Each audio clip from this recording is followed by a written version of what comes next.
পেছু পেছু আসিস না, নাহলে এমন গড়ান দিব না কোমর তোমার হজড়ান দিব, বুঝলিস?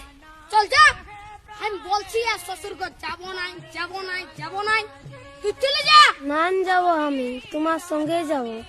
না দেবো, আমি তোমার তাই দেবো। হ্যাঁ, বলে দিচ্ছি আমার পেছু পেছু আর আসিস না, নাহলে এমন গড়ান দিব না। কি বলছি? ও দাদা, তোর বউ আছে? হ্যাঁ, নাই গো কেন? ওই জন্যই শান্তি হিরোর রকম ঘুরে বলছিস। আমাকে দেখ, আমার আলোক কিটিয়া পেছনে পেছনে আমার পেছনে পেছনে আসছে, বুঝলি? দেখ তো কোথায় যাবে বউটা? তোর পেছনে পেছনে যাবে নাহলে কি আমার পেছনে আসবে?